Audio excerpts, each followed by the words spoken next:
Okay, we are live, and we're actually ready to go in-game already, so...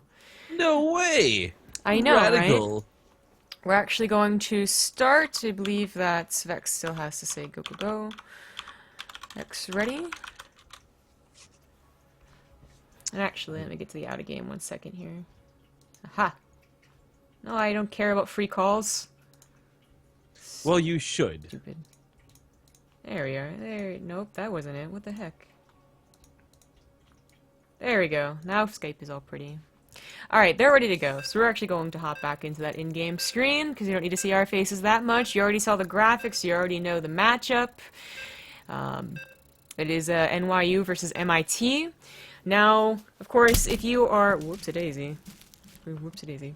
If you're just joining us and you don't necessarily follow CSL that much, or you only follow Base Trade TV and you saw the tweet, which I know is the case for a lot of you, the setup for today is different. Setup for the rest of the season, actually, I should say, is different than just the Archon mode of the past. And we'll get into that after we introduce the players. So, real quick, like, in the top left on Lerlek Crest, as the teal Terran for MIT, it is Vex.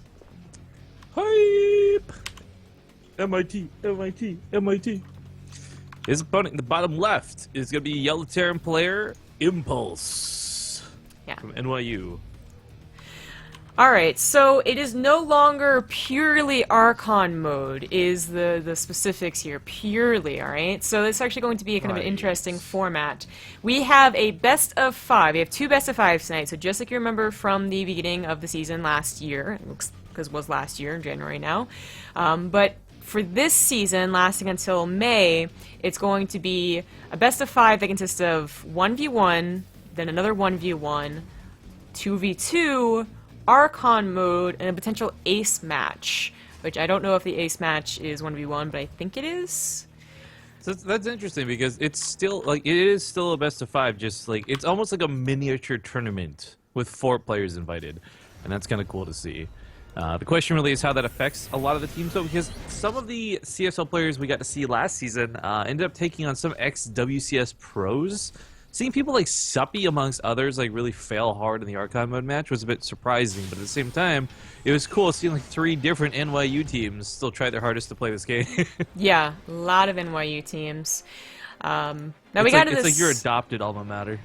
Yes, yeah, sure, I suppose. They wanted me to cheer for him, but I was like, are you Terran? Yeah? Okay, then I'll cheer for you. Yeah, Zombie cares a lot more about race than what high school or even college you went to. Yeah. But as we got into this pretty quickly, as everyone was ready to go, which is, like, you know, extremely rare most of the time, we didn't actually get to go over the nice graphs that CSL has given us, so we'll certainly do that when we're back out of game. There's actually a couple of standings that they gave us to actually show where, I guess, the schools look like they're at. Of course, with the format, it's a little hard to tell because there's so many different people playing, but it still would be cool to look at. Versus the TBT... Well, speaking of standings, that's something I can do while casting now, if I'd like. Oh, the subtle brag to that new desk Rifkin has. Yeah, quick question though, is there supposed to be delay on the stream, or no? You know, I'm not sure. That was always set by the channel provider, so... Oh, okay. Well, since then. And she said Logic can fix it, I guess. Yeah. But, okay, so... I don't know, like, the thing is, I feel really bad saying this, I don't know any of the names of the players that we cast in the I guess, is it the previous season or the first half of the season? I guess call it, like, the first half? Right, again, it's a stranger format than what we're used to, but, regardless, I don't remember a lot of the people really standing out, so that's gonna be kind of interesting as we revisit these 1v1s and see how they perform, because I do remember some instances, excuse me, where, who was it? Bales? Like they played better without a teammate. Yeah, yeah. It also seems like they matched up the league, at least for this best of 1. I'm not sure if that is consistent throughout the entire, you know, season, but these both of them are diamond. Now, does that mean that they actually are diamond, or maybe they don't play a lot and they're actually masters? I don't actually know. But I think it's going to be a rather even game, and so far, of course, they're obviously not like bronze or something like that. They know what they're doing. They do have a tank drop, which is a little unorthodox in TVT, believe it or not, but not exactly terrible. I get mad when I see this when I'm playing because I'm just kind of like, why? Why are you doing this? This is not a good strategy to go for, man. But this has worked on several people that I know in lower leagues, so maybe it's just something where if you're not paying attention, like Vex, for example, here, you're going to lose a couple of SCVs to it. I mean, first one goes down. Another tank coming across the map. I mean, the thing about tank drops, before we speak too ill of them, I suppose, is they're fairly easy to clean up if you have the right units. And with a Banshee coming out, this should be manageable. Should be manageable. But it really sucks to have that Banshee be used only defensively, plus with 2 tanks roaming around, she's actually going to have, you know, quite a tough job. Apparently Vex didn't scout, so his Hellions went to the wrong position first. Yeah, there'd be a wall up either way, though, so it's going to be really unfortunate for him to find that there's nothing he can really do there. Yeah. I mean, the command center was heavily delayed by Impulse here, so he does have to do damage with this attack, and whether that's direct damage, like actually killing SCVs, really killed 2 so far, or indirect damage where he starts messing up Vex's build, like they're both good. It's kind of funny seeing the SCVs pre-pulled like that, but it's not a bad choice because you'll put them in the dead zone of the tanks, but now that there's 2 tanks, that option's not really there. Not a lot that shoots up, and the Marines haven't really peppered these medevacs too badly, so really, these tank drops in the natural still just going uncontested. This is something that I am astonished is working, if we're going to be completely honest. I'm not going to say anything negative about Vex just yet, but this is something that could have, should have, would have been managed much better, and because of how far this has gotten out of hand, well, this hasn't slaughtered SCV lines or killed all the Hellions. There's been a lot of lost mining through it. And Vex is kind of slowly, like, he's got SCV lead, and that's good, but he's, like, actually kind of falling behind, because, like, where's his tech? What's he going for? Is he going to try mech? Mech in TVT is hard enough to pull off for the pros, much less the amateurs. Yeah. So, if he's going to play bio, I mean, good luck. Your stim and combat shields are wicked late. Yeah, yeah, it's going to be mech with 2 factories, and that is very interesting. However, I suppose there's that chance that Impulse just won't know like when and how to attack against mech, and once mech is up to that max point, it's still as good as it was in Heart of the Swarm. In fact, like still really good. I guess Liberators could potentially change up the matchup, but there's been no reason to. You usually just win before mech gets to the late point. Well, with so many Hellions on the ground, the nice thing is you can have a buffer for your army regardless of what you're going for, but that Liberator, please, just go in. Okay. Like, Vex is focusing a lot on the Mac right now, that's great. I mean, obviously, Impulse is putting a lot more into micro, emphasis on why he's so far behind in SCVs. There was no Hellion run by that killed a lot of workers. He's just been slipping on making his rounds while he's been microing on these tanks. And this is why, by the way, this strategy we often refer to as a bit of an Archon mode strategy, whether it's TVT or TVZ. You have to dedicate so much attention to those tank drops, not just to babysit them, but to struggle and do even a little bit of damage with them, as we saw. So, Impulse here, he is kind of ahead on upgrades. He's ahead on an actual army that can fight well, but he is behind on workers by a pretty severe margin. 12 SCVs down. Yeah, that is quite bad, and the 3rd CC is already done for Vex, so those things aren't boding well, because the whole power of Bio, as we wait for this drop to attack, is that you're going to have this big burst of mid-game production that usually is able to roll over or severely cripple a mech player, so they can never really get to that, you know, good old-fashioned max mech army, but without the appropriate SCVs and economy to do so, they are eventually going to get enough tanks. The Banshee goes down really quickly here. The Hellions, of course, come back, and that's going to deal with the Marines. But that was not that bad. The tanks go back into the main base, too, and they just destroyed a lot more 12 SCVs. more SCVs. Yeah, now Impulse has got that lead he was hoping to get. I thought it would have been a bio drop that shredded the SCVs. The tanks getting away with so much more than they should have. That Liberator should have cleaned up these medevacs a long time ago. The Banshee should have been just camping out on top of the tanks. And if not either of those things, at least across the map dealing some damage. So for Vex here, I mean, I applaud him because he's not dead, but at the same time, man, you've slept a lot in this game. A little bit, yeah. So 3rd CC finally comes down for Impulse, but it is obviously very, very late. However, with Stim, Combat Shields, and +1, I feel like just bringing those medevacs back home on those tanks and going for a frontal push would not be really bad at all. I mean, look, it's completely open in the natural right now. The army is way out of position trying to get those tank drops. Like, damn. Yeah, pro tip, Hellions can't shoot up.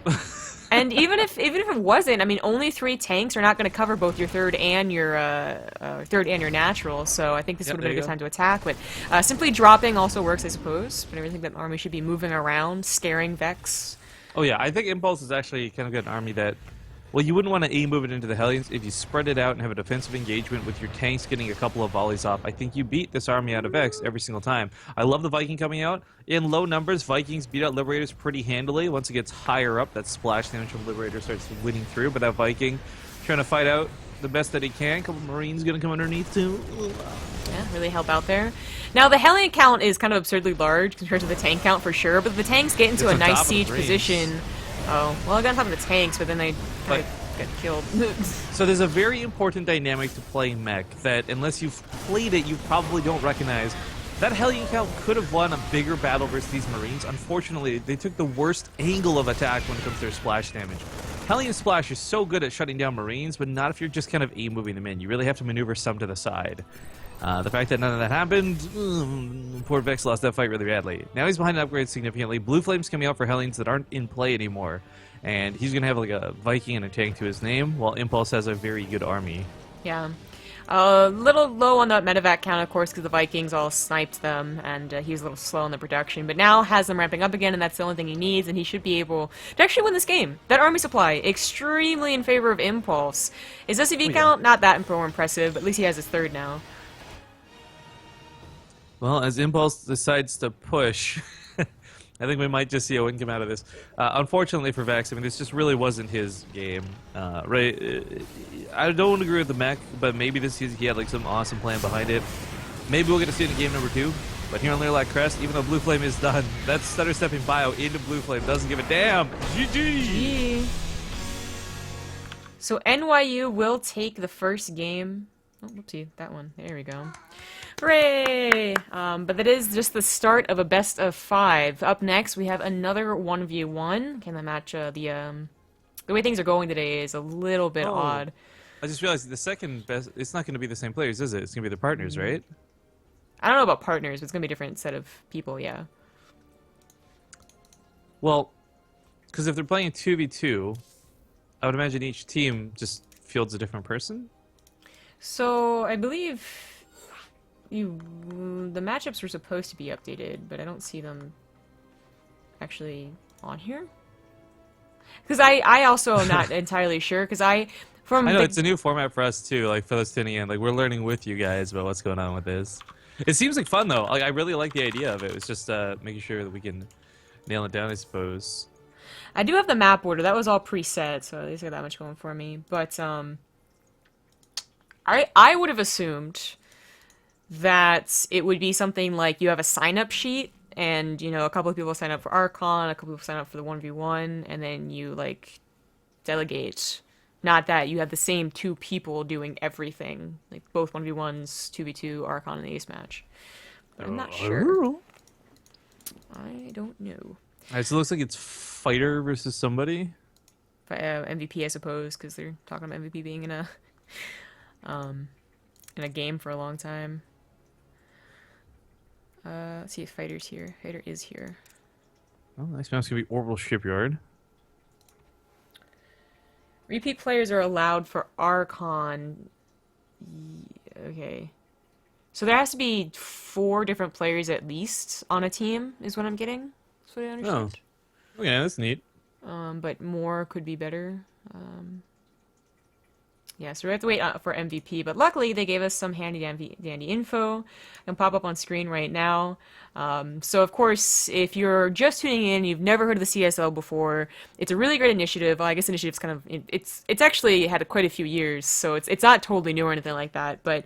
You make it sound like an old man now. Yeah, right? But it's still a really cool idea, and it's exactly like, you know, college esports type deal. So you have your college teams, and... anyone can join, but of course, you know, higher league, you know, the better you are, whatever. But, you know, they now compete against other colleges, universities, whatever you want to call them.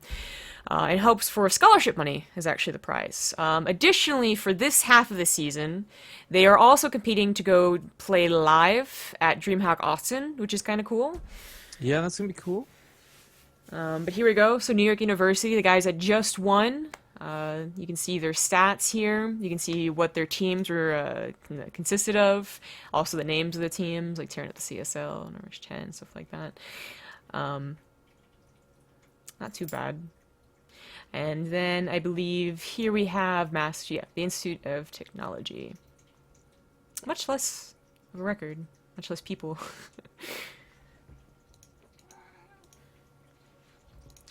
So MVP. is it? So if we're casting. Okay, so again, this is Rick trying to just wrap his head around it, guys. If we're casting 2 best of 5s tonight, that means potentially 8 different people, correct?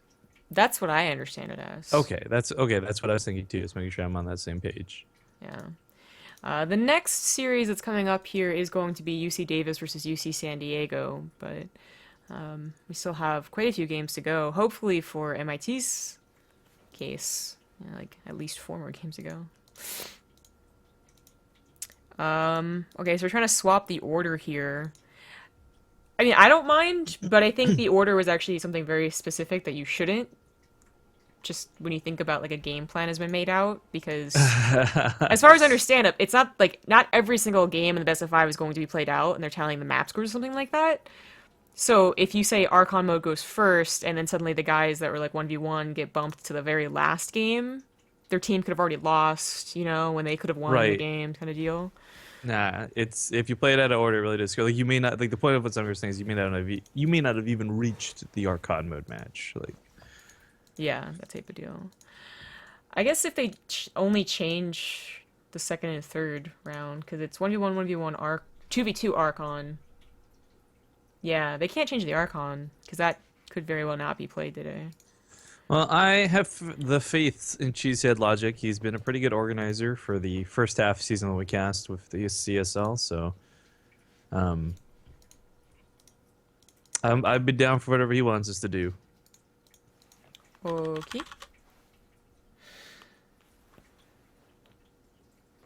So why is so player's missing? Is that why we're skipping around? He's in a ladder game, and he won't leave. Oh, well, you'd think the tournament, you know, that has money on the line would maybe be a little bit of a priority than, say, the tournament that has imaginary points on the line. I don't know if he's refusing to leave, or he just doesn't see the messages. Right, but I'm just saying, if you play it in it, like, this is a message to Yeah. everybody in the CSL, because we've encountered this problem a couple times, and the fairness is these are amateurs. And that's not a negative term, that's just literally people who do not play StarCraft 2 professionally for a living. But if you guys are part of the CSL and you're watching the stream right now, this isn't us saying, oh my god, you're wasting our time. But you are wasting, like, potentially 10 other players' time, depending on who else is playing tonight and your other teammates. So maybe put a little bit of priority on the match that you need to play that potentially leads to the pot of gold known as money and tuition at the end of the rainbow. I'm just saying. End the rainbow. Well, rainbows are not fictional. That's true. Pot of gold at the end probably is, though. Well, have you ever been there to confirm? I guess not. There you go. Checkmate. Checkmate. Checkmate, leprechaun atheists. I was gonna say, would you even... Atheist? I don't know. I don't believe in God, therefore I do not believe in leprechauns. The supernatural is not something I am willing to believe in. What is that voice? I have no idea. I was just going for like something nerdy. Yeah, seriously. Oh,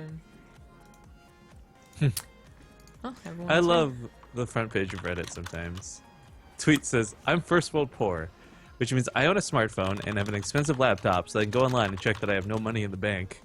That is exactly how I feel all the time. Alright, we got go from both teams here, so I'm going to... As long as see one the player per team, partners. man. This is the 2v2, not the Archon mode match, correct? That's correct. I did that Alright. correctly. I'm smart. Excellent. All right, Seething Jungle. Ooh, Yes. that's right. I forgot 2v2 has different maps. Yay! Yep. And we have that preset, so the other one would have been on Orbital, and then Arena would be Archon, and then Dusk Towers, I guess, is the other 1v1. Because we never really confirmed what the ace match was, we just guessed it was going to be another 1v1. But confirmed at 2v2, yay! Okay. Whoa, what the... Oh, because it's 2v2, shit. There is a specific GameHeart 2v2 overlay available Right. through Ali's extension mod. So, assuming Zombie didn't do her homework and download it, or didn't download it, you guys are probably seeing a black bar or something silly at the bottom of the screen, because remember that used to break on me all the time. It definitely did. Okay, Do we even have it already installed? Well, there's a new one. Either way, you should probably download. Yeah, but regardless, so you can still see production tab, and I think that's what's going to matter most, honestly. Income and resources lost not as relevant in a 2v2 as they are in 1v1s. Cool moments where you can trade resources and make up differences, but in the bottom left side, to kick off these intros, I should probably put my camera on Zombie Girl. That's right. She's the captain of the ship for once. It's going to be the Blue Zerg player. Call me Steve, and his ally, Gosu Gangam. Gangnam. In the top right, playing for MIT, it's the Teal Zerg Fancy. They're mostly in the top Right, yeah, exactly. And the Red Terran Skipper. Wait, why is the zoom button broken here, too? Oh, well. So, right, mostly in the top right now. What's a little awkward is that our Blue Zerg here is going to be scouting a lot of racks. That's going to be a 3 racks Reaper. It's awfully quick second cast. The small amount of links coming out of this are great. I think one of the biggest things they identified, their opponent being Zerg, you're not likely to have a full wall off on most CV2 situations. But the drone scouted, so no racks is in the base. At the very least, Team NYU has a clue there's something up. It's just like, okay, they got nothing at home, man. Like, time to play D. But unfortunately, it's Protoss and Zerg. What can you really do in this situation? You can each defend your own bases. You've got Overchargers as the Protoss. You've got Spine Crawlers as the Zerg. But you don't have anything that can go to your allies' base and help them. So it's going to be a 2v1. Ling's getting into the base now. There's still not really any defense up. Sorry about that. There is a Spine Crawler about to finish. There's the first blood, and the drones can be pulled to help out too. A Queen also pops. That was really nice. Put the bunker on the Protoss side, man. If you guys can proxy too, right? Don't put the bunker near the Zerg. I mean, well, it's a Healy hut of any type anyway, so...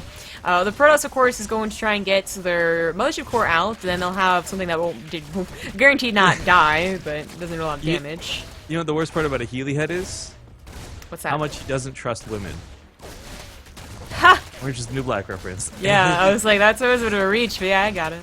Gets surrounded the Reaper, but it will barely escape. Baneling's now coming out for the Teal Zerg. Oh no. Morphing directly here in the face of their opponents. If they can get to that mineral line, it doesn't even matter if the spine's there. As long as it detonates nearby, it'll be worth it. But detonating on 1 or 2 Lings is actually not. Gets to that mineral line. Drone's getting scared. Baneling's looking to pop on something. Anything. Look for those drone hits. Misses. Misses quite. Oh, Jesus. That last second split ended up being kind of good, to be honest. And he doesn't really lose a whole lot here. This is entirely focused on Call Me Steve, by the way. On the other side of the field, Gosu Gangnam is like, I mean, he's trying to help, of course, but he's not really taking any damage himself. The Mothership Core, funny enough, is slowly cleaning everything up because they didn't make a single Marine. If there's a Marine inside one of these bunkers, the Mothership Core couldn't come close to this. But the Baneling's looking for those hits. Manual detonation's not going off, missing out on those drone kills. I gotta tell you, for a couple of no-good cheesers, they're not doing so hot. They've done a great job shutting down Blue, but these Adepts are gonna start cleaning up everything. With the bunker falling down soon as well, there's just nothing to keep them at bay. If Blue and Orange can recover, it won't be so bad. Worker counts, I guess these way to display that would be hitting you, just shows across the board that there's a, well, massive lead, actually, for the guys on the other side of the map.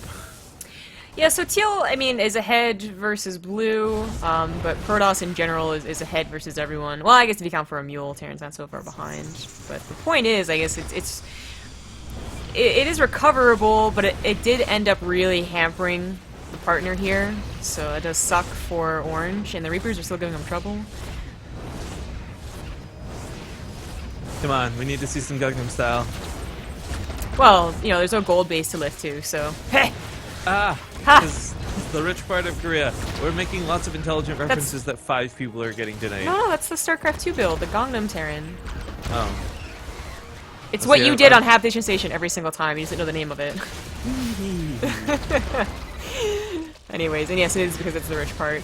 So the Adepts are being, I guess, okay, they're being surrounded, but then they're being split by the grenades, so whatever. Point is, they're pushing everything back. Last Reaper goes down, the barracks have stopped being used. What the hell is a bloody So, there is an advantage to 2v2 that is not available in 1v1s for these same sort of scrappy boom situations. Orange Protoss can transfer minerals or gas to Blue Zerg as they require. So, okay, their economy's hurt a little bit, but because there's so many probes and the economy of Orange was strong behind this, he can help his ally recover. Red's going to expand on the other side of the map and maybe try and take this out a little bit further, but I don't know. I feel like if the best situational thing to do right now would have these Lings from blue actually run across the map and counterattack. Because there's no defense. They're all in on the other side of the field. That's a good point. And his Lings are going to be quite useful, and I really think the Adepts back at home can take care of things, including the Militia Corps, of course, as you start throwing down pylons. Protoss definitely has a foothold now that can be used to defend both bases, so I think it's the best use. These racks, once again, they're being used now, and they're slowly starting to go back home, but 2 more are on the way for red. Looks like Teal Zerg has decided to go for a Roach Warren. I think that is the... You can go for Mutilating Bling in 2v2, I guess especially in ZVZ 2v2. It's really hard to call it. But the Roach Hydra style is going to be more brute force and just frankly easier. Whereas, you know, it's possible that the Protoss gets Phoenixes and just hard counters while you have Mutas and you're in trouble. Well, the Lings are kind of I don't know why the Reapers just don't go ahead and kill them, frankly. Yeah, like what are they scared of? Scare them escaping, I suppose, and they do end up escaping. But Protoss is on the warpath right here. Now, there's no Warp Prism and no Proxy Pylon, although that would have been really slow anyways. But oh god, the Banelings. Oh Jesus, the Banelings. Tries to sacrifice a Stalker on top of it. That was actually a really smart move there. Yeah, for those who don't know, Banelings do deal with the bonus damage for Adepts. Despite their massive shields and health pool, they will still take a lot of damage. Hatchery gonna get canceled. That's a lot of grenades. That's a lot of Reapers. With the Adepts across the map, there's actually no easy way to handle this, but at the same time, there's no easy way to handle these Adepts on this side of the field. Going for the Command Center here is a bit of a mistake, I feel, because if those things would just psionic transfer to the main, every worker's gonna die. Yeah, there really is not a lot of defense. I mean, the Roach Horn is finally made, and 5 Roaches are now out. Are they gonna kill this? Just Red's split up gonna the Adepts. Yeah, right, just lift. Split up the Adepts, and suddenly you're doing damage every single where. And Oracle, though, actually comes in and starts killing Teal's workers, so that's another way to kill him. Ooh. Man, Orange Protoss is carrying this game so far, I just gotta say. Yes. Thanks to Ghost to Gangnam. Now, remember at NYU, the game heart's broken. I guess actually, that part isn't broken, but you can't tell which one's NYU, so it doesn't matter. NYU is the bottom left. But is it bottom on the...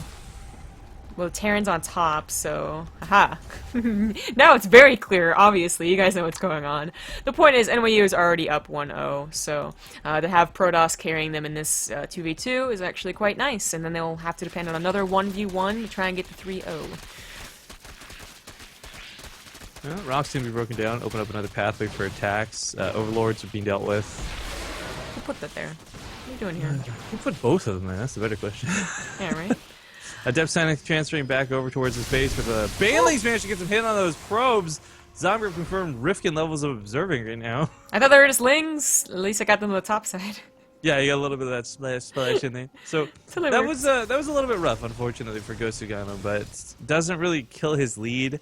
36 probes, he's still sitting pretty above everyone else. Next highest worker count is Red with 27 SCVs, and I guess the one thing that's kind of nice is with Roaches out, you're less worried about these Adepts, but the problem is still that our Protoss player has so many, like, just units. It doesn't really matter what type of units they are, he just has a lot of them. Yeah, that army supply is significantly ahead for Protoss, but of course taking on 2 enemies at once is always dangerous. But here we go, finally using the Lings to counterattack, get some damage done. The Reapers are of course hot in their tail, but they get some scouting. They really probably should split up, go to both bases, tax the micro with a little bit of red here. But instead they're just running around town.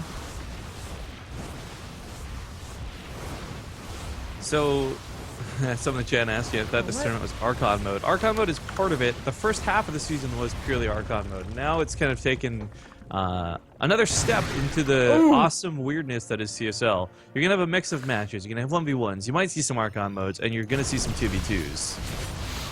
The fight commences. I mean, Protoss has been breaking down these rocks for some time, and Teal Zerg definitely knew about it. It was just a problem of not having enough economy to even prepare for it. I mean, no Ravages were created. That also would have been very helpful. But Protoss is going to take out Zerg, and Terran might just be close behind. Stim is not quite done. So the Adepts, I mean, I guess there's not enough of them. A Warp-In could definitely make him enough, though. But he has no Warp Prism. Oh, well, that's an Oracle.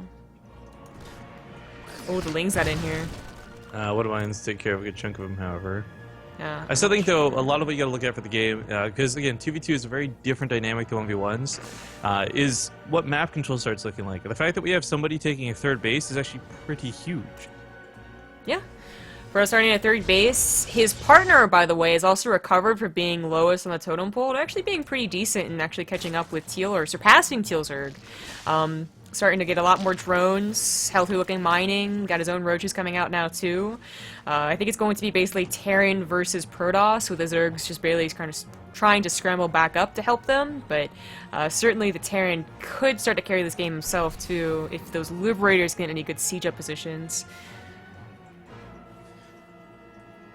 Alright, well, I really don't know. Blue, I thought was going to be out of the game a lot more than they have been, but being on 37 drones themselves, they're looking very nice.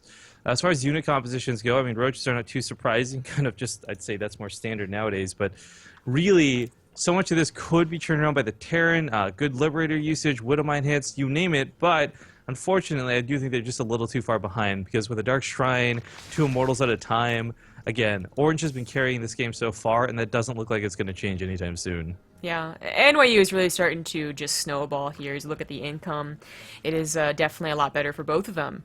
So, you know, these things are feeding each other. You know, if Protoss is like, hey, I can win this myself, just give me money.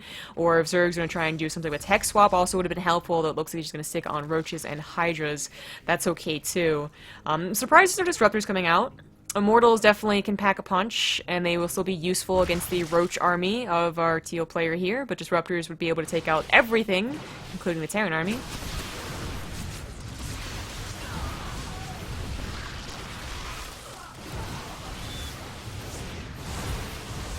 Sorry, I muted my microphone after I coughed and realized just now. But yeah, so Orange, I mean, I guess I wouldn't need to speak anyways, you guys can see pretty visually what's happening here.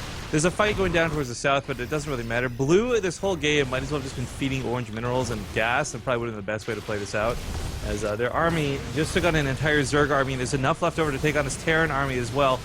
Blue trying to come in from behind, but Red keeping a portion of the units segmented off. A little bit of distraction to the south. Yeah. It was nicely handled by the Terran player here, although I don't know if the Protoss army, excuse me, had to necessarily disengage. That was the safer move. The Phoenixes were, like, there's 3 of them right now, so they were being made just in case, like, I suppose Mutors are going to come out, but now they're just being used to hunt Overlords. That Dark Shrine did finish up, so the DTs are getting on top of Teal's third base, whereas Blue has had it up and running for quite some time, and is now breaking down those rocks. Oh, does one bring him down further? He was one attacking red. Hello. Well, I love how powerful DTs can be in about any league, any matchup, any mode, and what a lot of you may not know is that the legacy of the Void economy being what it is, DTs are a little bit better nowadays for making Archons as well.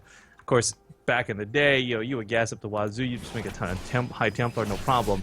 Now you get a lot more minerals, so you can afford to burn more DTs. In fact, focusing down the Roach War, and not gonna. Or okay, definitely misclick there. There we go. The Terran army has definitely become quite fearsome, especially now that he's got the medevacs included with those tanks, and it's actually kind of up to the Zerg player here to buy some time for his Protoss partner to get back home and protect him, and that's a good thing he broke down those rocks. Hmm.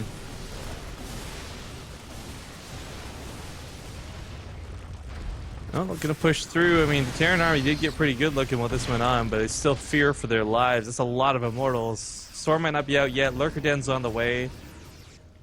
This is kind of Red's biggest gamble, because if he loses this fight, that's it. They're gonna be out of the game. And 2v1 happening down here. Teal's nowhere to be found. Red takes the army way exposed. Stalkers just clean up those tanks like nobody's business. There's a funny-ass time where people get Blink! Blink is done, but Blink not going down for Protoss here. Oopsie. It's not entirely necessary, though, because if we look at the Unit County Station, it's still, like, massively ahead. There's DT harass still happening while this goes on. I mean, Yeah, I mean, they're going to win this game without Blue, or with Blue. Now that the Lurker Den's done, you can definitely provide some very key supporting units. But here it goes. Lurker's confirmed OP. Going for the counterattack. There's really not much for Red here. Of course, Blue or Teal has been having its own trouble versus all these DTs. Oh god, the main base is completely compromised.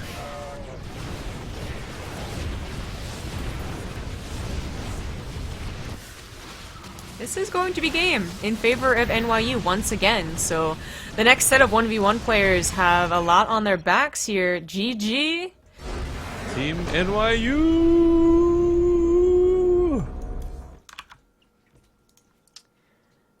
There we go.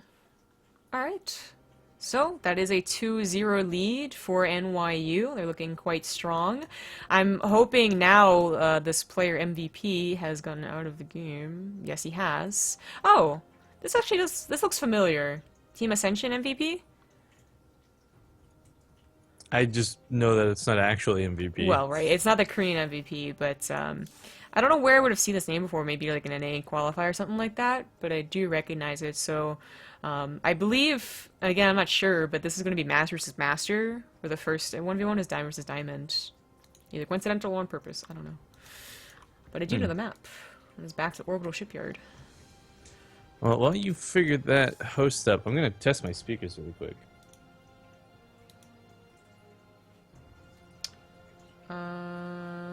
Let's go. 2v2 observer interface, there it is. Just need to go to replace for a second. Show Ow. folder. No! Oh, balls. Show folder. Oh, that's up and next. And okay, where's? Wait, where? Crap. Where's the volume control on this thing? Counts? Starcraft 2? Interfaces. Aha, found it. Now the 2v2 overlay will get better. Oh, back to lobby. Why does my phone say it's making a call? It shouldn't be.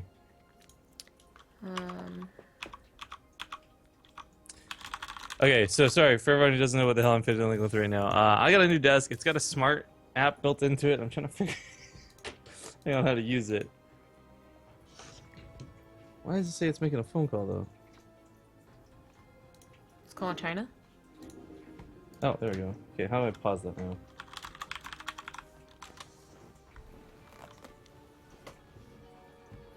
Nope. There we go. Okay. Oh, that's awesome. Okay, I figured it out. Yeah.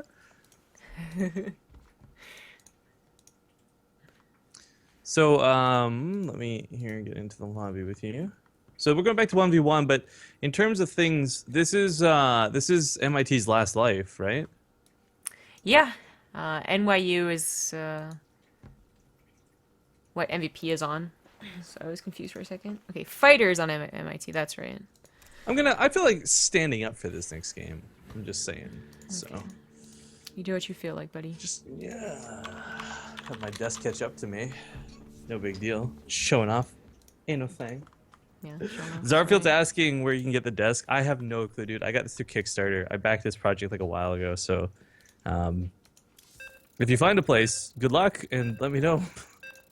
It's called the Autonomous Desk. It's automatic. I get it. You hear the countdowns, though. We are getting into Orbital Shipyard. The potential final game for MIT was already down 2-0 after swapping the order of series here a little bit. If you enjoy what you see and you want to look more into the Collegiate Star League... Oh, whoops-a-daisy. That was my bad. Of course, their sign-ups are closed. You know, everything is already set up for this season, but hopefully they're coming back next year and whatnot, so definitely check out their site, CStarLeague, I should say, .com, to learn more. Here we are. It is 2-0 for this player down here representing his team, NYU. It's MVP.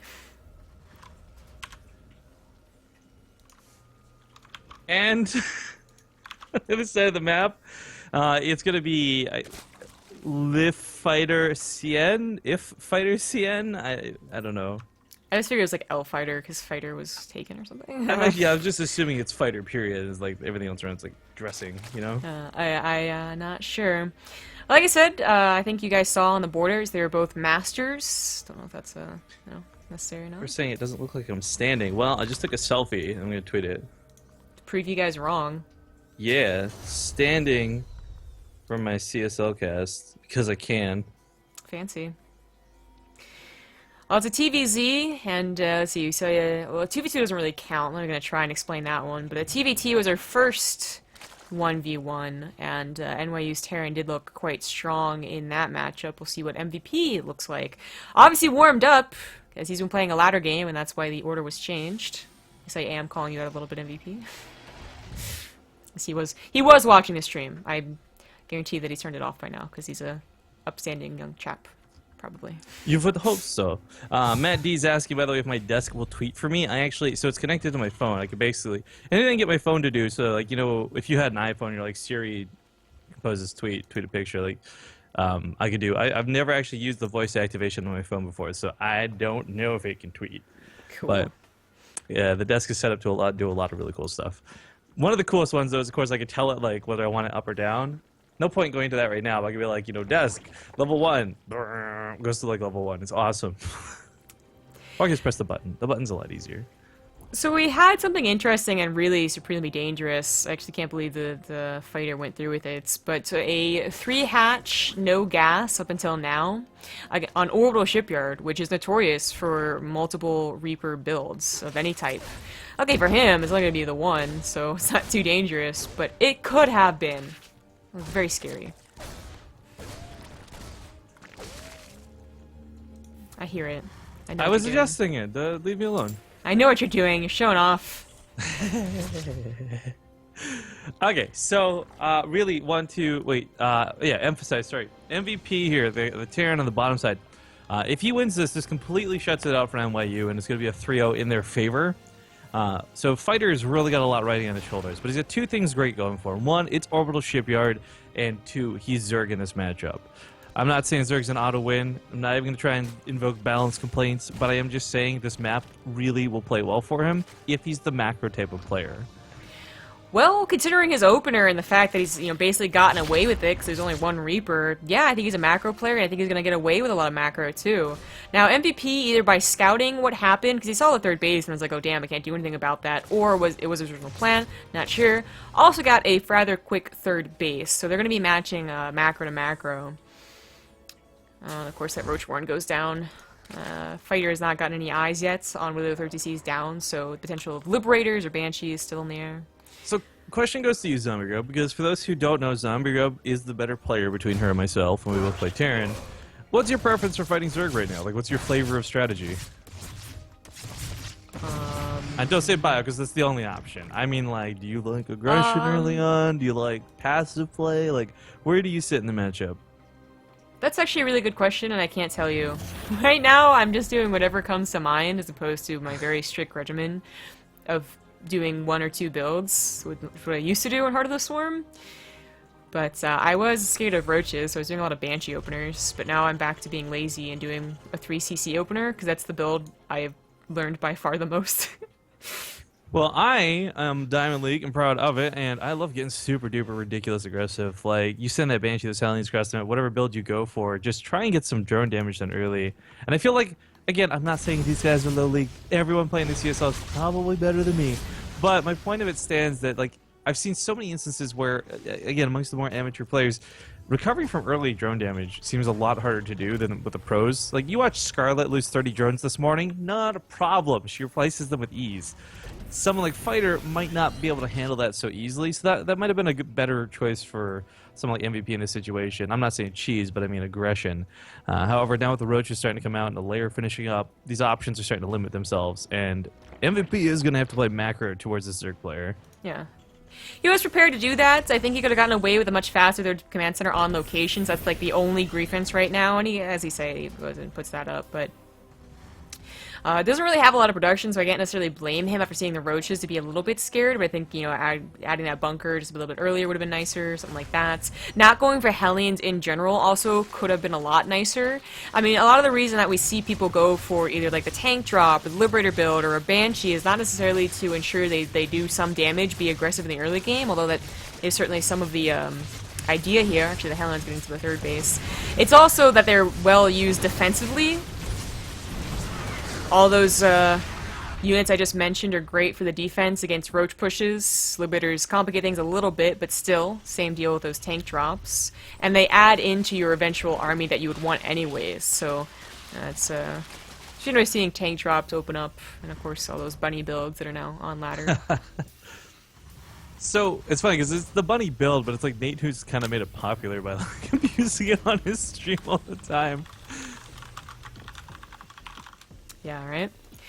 But anyways, my point is just that his army really is not very scary, and I think there's just two things that kind of went wrong for the Terran, but right for the Zerg. The Zerg's just been, droning all happily all day, but the Terran probably could have gotten the third command center a little bit sooner.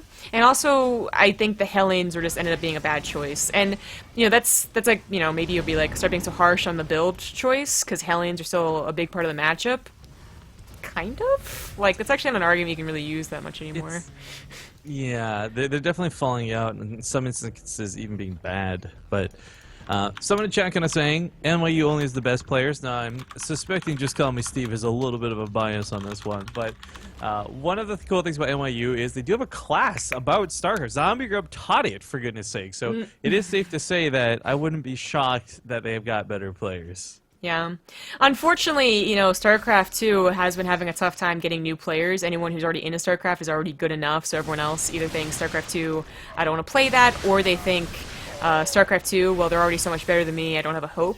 And they're having some trouble getting new blood, but certainly NYU is still very enthused about StarCraft 2, which is always cool. But the attacks are starting to commence here a little bit. This drop, cleaning up some roaches, spreading out the roach count. Only Ravagers on the left side. If only this army was just the tiniest bit bigger, those Ravagers all die. Yeah, I mean, the problem is with Marauders coming in like this, they're still going to have enough, I feel. Like, it's not that Marauders deal bonus damage versus the Ravagers, but just Ravagers don't have a lot of health, so anything is good versus them. Wouldn't mind hit, a Marine shot, anything. Queens get focused down pretty quickly, though. The Marauders are getting picked off. A little bit expensive for their costs to be given away like that, so perhaps a little bit more caution out of Mr. MVP here. Of course, the medevac count is hurting a little bit, just in general. Not healing the Marauders, but also not being able to micro those tanks, which can, in some situations, just be free damage. Especially if you feel the Zerg player is being awfully defensive because they're trying to get something else. Like, for instance, he's trying to go to Hive, so his prerogative right now is not necessarily to attack into MVP, but just to make sure his fourth doesn't die. Yo, sickest shout out of all time goes to Space Narwhals, by the way. This guy just subbed to Base Trade TV while we're casting CSL. How sick is that? Good thing you were watching. Space Narwhals, hype! Alright, Hive Tech though. Let's talk about this for a moment, man. Like, actually, hold that thought. Army does get caught here out in the open. Not enough medevacs to keep these tanks alive, and looks like Fighter is going to do exactly as his name says and take a really nice fight. Stop rallying! Stop rallying! Oh, the rally's gonna get him. Oh, no. F2 if you got him, man. Just turn around and go home. Turn around! Oh, 2 tanks! Oh, the sacrifice! Oh, that's so bad, because what really sucks is he took a pretty good start to that engagement. The roach was a little choked in, the tanks had some really nice splash damage, but the lack of medevac, and also rallying. Rallying is extremely dangerous to do unless you know that you're in control. So, that was a mistake. That was a big mistake. And now this one drop has to bring back an entire army. In fairness, though, in control plays Protoss, so he doesn't rally that much. There it is. There it is. But MVP is in a lot of trouble. It looks like NYU's not going to get away with that very easy 3-0. Fighter bringing it back for MIT, and I think does this send us to the Archon mode match? Yes, it does. Now, hopefully, Fighter doesn't just suicide all of his units in here. There go the corrosive bile shots. That's not going to be the case. And with that supply, even with a 4th base, MVP is in too much trouble. I mean, there's 69 drones. First off, perfect number. Secondly, economy looking great. And most importantly, upgrades are finishing up. So even though he loses, or may not, but even if he loses all of what he has left here on this side of the field, our Zerg player's got pretty nice tech coming up behind it. In fact, wait. Is this second infestation pit? He already has Hive. Yes, that is a second infestation pit. I was going to say, he was going to start Hive tech, but we just finished alluding towards Hive tech. Yeah, that was a little odd. So definitely in this game, yeah, I think he did too. The worst thing is that the lack of medevacs really killed him, and that's just as simple as sometimes not having that in your shoot, I forgot the word. your production cycle. Oh, good God. I mean, in fairness though, things like Liberators are really appealing. So, but he didn't you don't get any. See, right. That's what I'm saying. Like, that's usually what we see the medevacs at least traded out for. Here, we just saw no medevac, just straight up. I believe it, so I don't want to bring my own experience into this too much, but that's something I really struggled with when I first got to Master. I'm a lot better about it now, but not making medevacs whatsoever would actually kill me in way too many games back in Wings of Liberty. Oh, good God. See, that's another reason I like playing Mac. You don't remember medevacs? Oh, Even though okay. it's not, even though I probably statistically lose more by trying to play a strategy that doesn't work in the game, I still enjoy it more than dying because I don't have mathematics. So look what happened to the supply, I suppose, while we were talking there. The fourth CC was certainly something that, you know, he's usually not taken into account because it was really damn quick. I mean, it was already a planetary too, so Yep. it was well defended. So his SCV count actually goes from, I think it only got down to 40, which really isn't that bad, back up to 58. But The Ultralisk, right. So if the numbers are still the same, the tech, which was almost halted because he didn't realize he'd been on an infestation pit, it is there now. And we do not have MVP already with that Ghost Academy, even though now we can afford it back up to a decent economy. even if he goes to it, too, there's no guarantee he knows how to control the Ghost. A lot of even the best Terran players are struggling to suddenly what are you realize, oh, I need extra units. But this planetary getting focused down pretty hardcore. ACV's pulled to repair. This isn't worth it for a fighter. If he doesn't get the kill, he's not going to get the kill. He's going to try and walk away from this. Go a couple SCVs, Crystal Files on the way out, but again, so much of what he's doing right now, it's not about getting a kill on a planetary as a necessity. It is more of just buying time. Once chitinous plating completes, he's going to have +3 armor behind it shortly. Nothing on the ground is going to really deal with these Ultralisks very well. Nice snipes, and if he can continue to pull back the army of fighter, he could certainly buy time for those ghosts, but, you know, again, like, where are they? If it's not ghosts, it has to be liberators, but it cannot be a mass bio army. We've seen some people experiment with high tank counts if they already have had a high tank count throughout the game, like they were dealing with Roach Ravager for a long time, but that high of a tank count is something like 8+, like hopefully 12 or something extreme like that. And even then, they're still not as good as the other two options I just listed, so like, pushing out is the exact wrong thing to do if those Ultras are paying attention. Okay, this buddy is done at this point. +3 armor shortly to follow. This first Ultra goes down because there's no buffer for it, but as the second and the third one start coming in, they're going to start pairing up with this really nicely. Killing some of his own units with Corrosive Bile, a little bit dangerous. Ultras are being chipped away at slowly here, but this allows the Roaches and the Ravagers to advance forward. However, with the Ultras behind the units, Yeah, this is getting fighter killed. That was the main problem. Like, as I said, if the Ultras are paying attention, then he should not have been able to push into that whatsoever. Agreed. 1 or 2 Ultralisks were also defending the natural as opposed to a handful of Ravagers or something like that, and he takes a surprisingly decent fight. Once again, 4 bases versus 4 as he has sniped some of the bases. If he takes a defensive fight, he still has a shot, say behind a couple of SimCity, or if his tank count would increase, but his tank count hasn't been increasing. The SimCity is really not here. The planetary counts, but now we have 5 more Ultras on the way. The upgrades are about to finish for MVP, and that is helpful, but he has a lot of work to do to just kill even just 2 Ultras. Yeah, and the thing the fighter's doing that I don't necessarily agree with is chasing into this. Once the bio starts doing these sort of silly shenanigans, probably just disengage. Ultras go down immediately, though, and instantly Roaches and Ravagers start dying, so they've got no buffer whatsoever. Overstaying, gotta be a little careful about that too. What's that statement? Your eyes are too big for your stomach? Kind of feels like a case Yes. of the Ultras Oh, here. Jesus, that stim. Oh, God, the swipe of the Ultra. I mean, I don't blame him. His army looks so much bigger than that of Zerg's, but he was stimming constantly. His Meta count really still not all that high. And now there's nothing but Ultras. This can be kited. Can be blocked in, too. Oh, God, it's German. It's German Rifkin again. He needs to pick up his entire army and get to some SimCity. Pick up the army. At least at the high ground or something. Pick it up! Ultras is no fun. I mean, David Kim pretty much stated, like, a big part is they wanted to put pressure on Terran. They want them to go, like, look, it's the late game. You gotta deal with it beforehand or be ready for it. Unfortunately, MVP, I mean, like, his drops are picking up bases, and that's cool, but it's not killing Fighter. Fighter is just straight up killing MVP. Yeah. Big old drop of whatever units he had left over are going to the base now, and it's going to be able to kill it. There's only 1 Ultra to defend, but his main is being compromised. Oh, man. I mean, Fighter really messed up on quite a few of these engagements. If that tank count was as high as he would have liked, if there were Ghosts or Liberators, MVP certainly could have taken this game. He had a lot of opportunities to do so, but the refusal, the forget, like maybe you forgot, I don't know, to get anything other than bio is what lost him this game. Yeah. As well that rally. I mean, there was that fight early on where that MVP was going to go down. Comes back for a decent fight, but it wasn't enough. And Fighter can still accidentally foe this game. Like, tanks are still decent against Ultras if he keeps on running into a choke. And he doesn't have the money to keep producing them 4 at a time like he did earlier. His bases started going down. The snipes are important. Oh, please get the medevacs back home. Oh, please. Oh, thank God.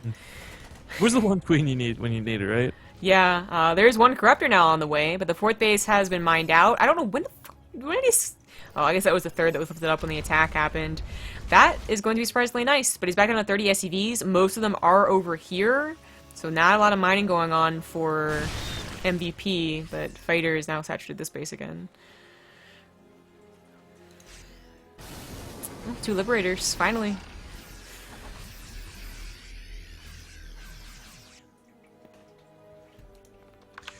I don't know about the Liberators. The Ravagers, if they're completely gone, the Liberators are a cool choice.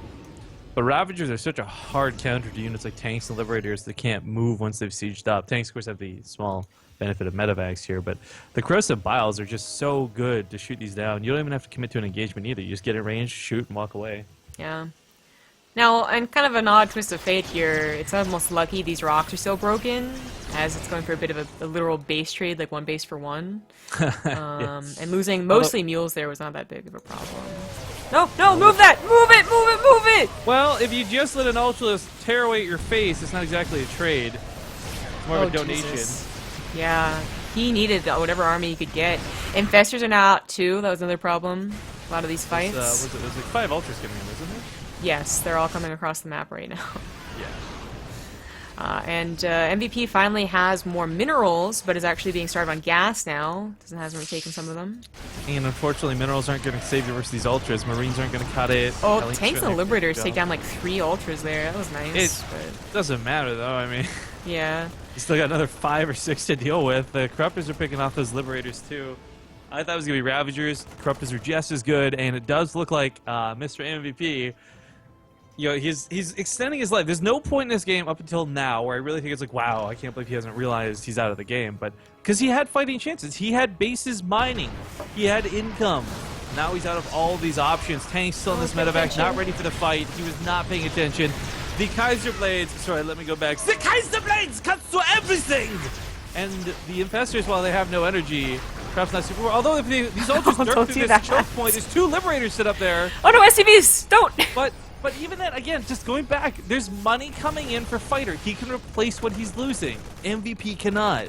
So even if you trade so terribly, 1 Ultralist for 1 Marine, eventually the Zerg player's still going to win.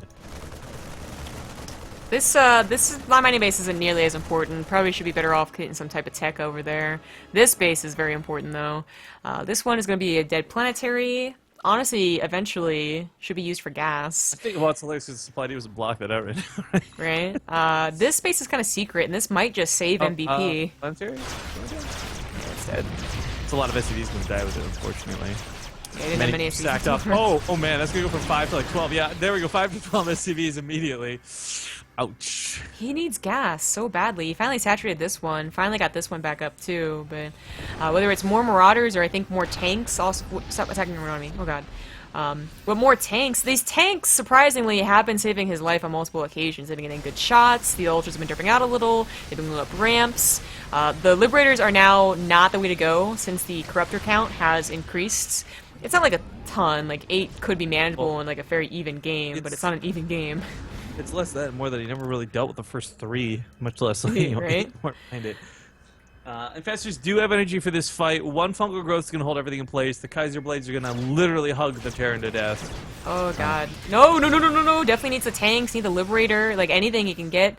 If he could snipe the Infestors or something, that'd be nice. Running right through the main with these lings. Oh, now he's very got to annoying. pick to defend his production as well as his army, and this drop is not going to do much. Oh, that fungal was the end of this game. Goodbye, Marines. Farewell, medevacs. Sayonara, siege tanks. Well, I mean, this is a really well played out game, but definitely a lot of mistakes on either side, and MVP is not going to get the 3-0 for his team, NYU. Yeah, again, just for anyone who might be joining us here on the stream, this is of course not the Korean MVP a lot of you have been guessing question marks about. This is NYU's MVP. But GG Fighter puts MIT on the board, and this sticks us into the Archon mode match. That's right. It's going to be on Arena. Hopefully they're all ready to go. Yeah, hopefully no players are randomly in the ladder match. Yeah, that'd be helpful. Shots fired! Ooh, Rifkin, you're so edgy. He already died. Why you do this? Oh, yeah, Edward. Don't beat a man when he's down. That's what my mama always taught me. Is it? No. I didn't think so. My mom taught me how to cook rice. I'm half Japanese. Do you use a rice cooker? Because that's basically cheating.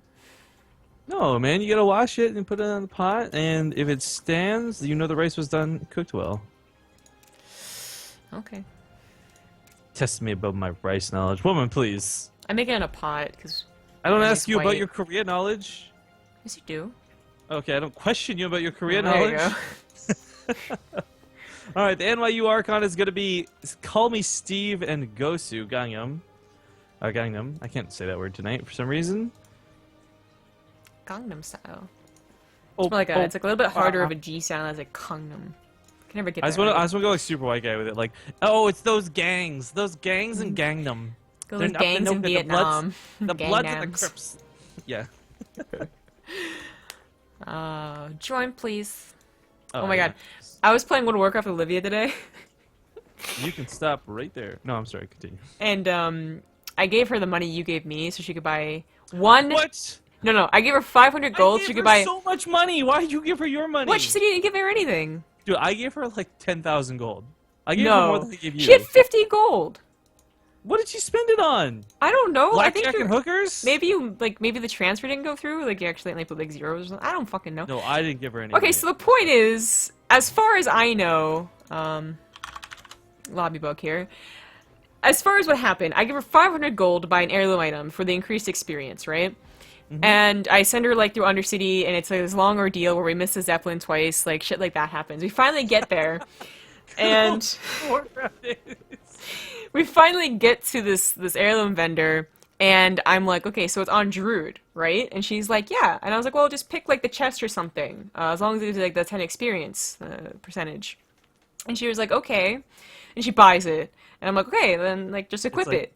Plate or something. It's plate. Oh god. And I'm like, wait, what? Like, why can't you equip it? And she's like, oh, it says that I don't have the right profession or whatever it is. And I'm like, how did you get plate? Like, what the hell? I didn't know she could buy stuff. Okay, remind me later tonight. I'm just gonna go give her like 40,000 gold to go like buy all her stuff. I'm so mad. So she's like, It's infuriating trying to get my friends up on Warcraft, fam.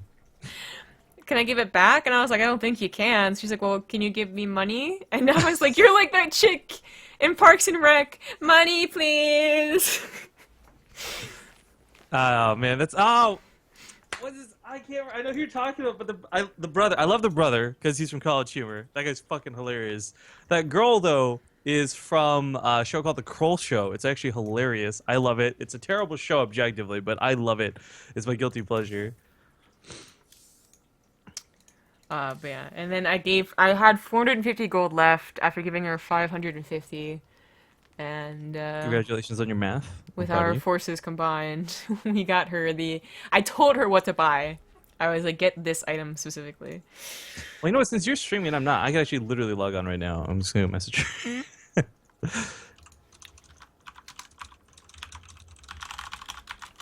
Where'd he go? He said he was gonna relog, and then he just disappeared. Yeah, we're in the lobby, folks. For those tuning in, first off, a lot of people were asking where all these viewers come from. Chat's dead.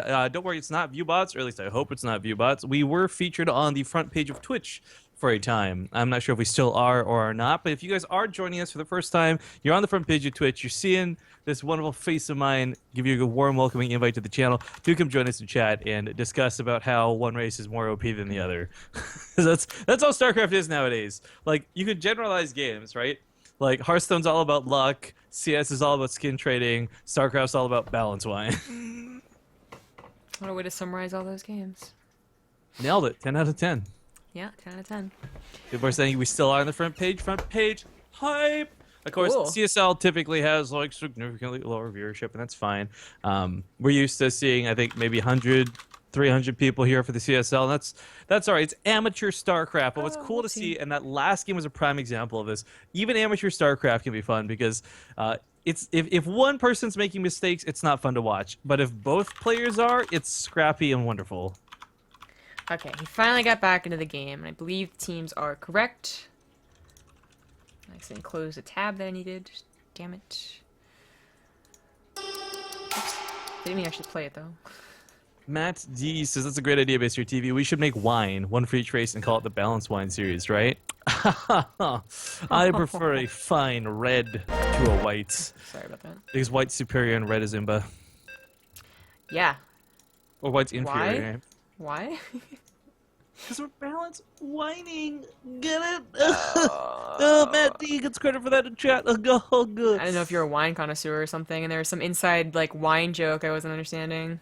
You have to smell the cork, Zombie Grub. That's the first step. So, my parents weren't, like, into wine, and now they're kind of wine snobs until they moved to Virginia. And Virginia's, like, really well known for having wine. But now they're all like, yeah, they're exactly like that. Like, just smell it, and then you taste it, and you... You have to let the tannins rest or something. Just let it sit for a while. Yeah, something like that. Oopsie. Alright, extreme multitasking out of Rifkin, because I'm going to try and cast this while flying to Ogremar simultaneously. Good deal. Alright, I guess you start this. You start the intros. So we're on Arena, and in the bottom left, they're up to 1. It is the NYU team of Call Me Steve and Gosu Gangnam. I can't believe I remember that. Ping in the middle of the map, kind of signifying something's up. We'll find out what it is shortly. Top left side of the map, it's MIT fighting, as they did get a point on the board with Fair and Vex. Fairvex actually sounds like a cool name. Sounds like Fairfax. So, pinging the map, as you said, I actually still do not see those pings, which I don't know, is both good Shout and out bad. to Logan, by the way. Oh, hey Logan. But they knew something was up. And I guess I don't entirely blame them. Like I can't be calling this map hacks because it's. What's that zombie grab? This is map hacks? Right? What do you report this to? So the proxy racks in the middle of the map is not unheard of, but it is so rare. But it's possible, like literally, if they had one game today on Ladder where they had that happen to them, you're gonna be checking every other game that day. So. Well, what's cool about this, right, is if you did proxy in the middle of the map, you can throw it on 3 racks and actually block off the choke with it. Mm-hmm. So you can just make sure that you don't actually have that SCV picked up by the drone, you don't have this annoying pull come and shut you down. But we've just been seeing proxies fail really miserably in general. Right. So I'm glad to see that wasn't the case, because I would not have faith in that strategy if they had thrown that down. Luckily, it wasn't too much off their back to do that. I mean, a lot of minerals in the early game, and they had a barracks already starting up here. It still sucked to have your build to have to change like that, and commands on the high ground's not ideal either. But it's also nice for our Zerg players here to already get that little bit of a leg up, both mentally as well as in an actual numbers game. They went for looks like a pretty quick pool. I mean, they must know something about these 2 Terrans, or they're just super paranoid in general. I'm not sure. Yeah, as I was saying, by the way, sorry, Olivia is super adorable. I handed off the 40,000 gold, logged off, but before I did, the second I traded it to her, she just started jumping up and down. What? I don't understand how you like gave her gold and she lost it before though. No, I didn't give it you like at all. I was trolling you. Oh. I just gave her gold, so. What? I told her make sure to buy the right stuff this time and don't disappoint Zombie Mom. Sometimes I feel like you just know that you made a mistake after we already had the argument, and instead of being like, yeah, you're right, I made a mistake, you just say, no, I was trolling you. Because some of these trolls you do to me just make no sense. It's a prank, bro. Whatsoever. It's a prank. Calm down. It's a prank. It's like, I mean, I guess that could have been funny, but also, why? Well, So, I mean, as leave soon as that I up said it, in I the air. literally said I was fucking with you, but I guess you missed that, so yeah, whatever. As soon as you said it, really? Yeah, like it's in the VOD. That's the great thing about broadcasting. Like I can prove you wrong. That's true. Chat can also back us up. Well, no, that's not fair because chat has this weird way of never going in my favor, ever. Okay. Especially when you're involved. I don't know. Okay. I feel like there's a coincidence there, but I can't figure out what it is. A common denominator. What is the Cyclone opener? I would say safe, but honestly, versus Zerg, I don't know. Like, TVT, the Cyclones become a very important part of the matchup. TVP, it's becoming a more important part of the matchup. But for TVZ, there's no one single good use of the Cyclone. There is not. Very early on, I'm talking like when they first announced Legacy of the Void, Cyclone Hellinger could be a very annoying opener, but it couldn't be produced fast enough. You know, you had to have 2 factories, and the Cyclone kept getting like nerf buff type of deal that it really fell off, and it's not so good. If it does lock onto a queen, it's probably gonna kill it, but Unfortunately, let's a lot of lings into the base. yeah, it dies I really guess quickly. Just a quick reminder, because again, we're on the front page of Twitch, and some of you guys may have never actually seen Archon mode before. To explain a small TLDR, it is 2 players each controlling one of these teams. Oh, is there triple starport? Did I just see triple star? Oh, they canceled. Yeah, they have triple factory, I suppose. You guys almost had my hype factor riding high. MIT. That's Don't toy with my feelings like that. That's not cool. A very oddly timed through factory. Okay, continue. Sorry. Anyways, so yeah, you have 2 players controlling the same race, and typically you can say, "All right, man, I got building under control. You take control of micro. You make sure the depots are raised, or I'll make sure the depots are raised." And small things like ling run by should never really happen. But mech is a very interesting choice to go for, as it has proven to be pretty weak, I guess we'll say. Yes. I think that the contrast to this is if you can get a 200 mech army in any matchup, it doesn't look so bad. But getting to that point is difficult because everything you want to make is very expensive. So by the time you've got like your first 3 tanks out, Roaches and Ravagers are knocking at your door, you're not going to have a good time. Exactly. This would actually be that bad of a map if mech was like it was in the old days, I suppose, where you could get to 3 bases pretty safely if you played it smart, and 4 bases even if you played it even smarter, and then you have a very short distance to your opponent that is filled with like chokes and like stuff like that. That would be better for the mech player, but as you said, nowadays it's just like the Roach Ravager army is going to max out long before you're ready to deal with them. Yeah, we have some folks in chat. Matt D once again coming up saying 3 Starport Liberators would have been very entertaining, but it wouldn't be 3 Starport Liberator. It would have been 3 Starport Banshee with the new Hyperflight Rotor upgrade. That's what I was keen on because that's a strategy that a player named Healer recently showed us, and nobody else has ever replicated it. And it was the sickest, most amazing. I had the most hype, fun cast ever with that one. Yeah. So has our NYU team seen this yet? Yeah, they saw the 3 factories. I assume that was the 3 factories. It could have been 3 starports and they immediately left. But they're getting a double check in here with an overseer too, so they are going to know. And they have 2 choices. They can try and bust right now into the main. I mean, there's really not a lot here. Or they could simply deny the 3rd indefinitely and win out, the attrition that way. Yeah, there's the scout again. Well, I don't think indefinitely for a while. Could be indefinitely. If they try to move out and they lose, that's indefinitely. They never got the 3rd. You got me. I did. I did. I got it. I'm smart. That's me. Like our Cyclones, as we see, the problem with these lie in the fact that they do a ton of damage with an upgrade called the Mag-Filled Accelerator. They do an okay amount of damage without it, but they don't have a lot of health. These are the most glass cannon-y units I think most players will have access to, so gotta be careful not to lose them. It looks like one did go get picked off. Actually not going for a Roach Ravager bust. I really think they could have probably won the game had they just gone all in with it, but they did drone and probably looking for a 4th base soon, as well as getting that tech. So while their army is scary enough to, make our Terran players, reconsider, it's not scary enough for them to be like, okay, we're gonna die really soon here. And I'm honestly not even sure about getting Lurkers for this. I mean, Lurkers are always going to be decent, but a Roach Hydra bust would also probably work. Yeah, again, look at this from a more aggressive standpoint. The fair point is, we've seen mech fail on the Korean level, we've seen mech succeed on the Korean level, we've seen the same thing with amateurs on North America. What we're seeing here, though, is that common thing where you don't have a lot of units. Like, Thor was kind of cool to see. The tank number wasn't bad, but one medevac paired with 2 tanks would have been better than their entire army, because you could have at least maneuvered it around. Problem is, everything sits still, and this Roach Ravager army just annihilates. I mean, this wasn't a fair fight. Nope. Like, someone call 911. This was not very fair at all, and of course, a lot of that has to do with they didn't move out slowly enough to get a 3rd base. Yeah, and that does mean that NYU is going to take this series 3-1. So that's it. Just mech is definitely not going to be able to reinforce this fast enough. Tanks could get on the high ground, but the high ground's no longer there.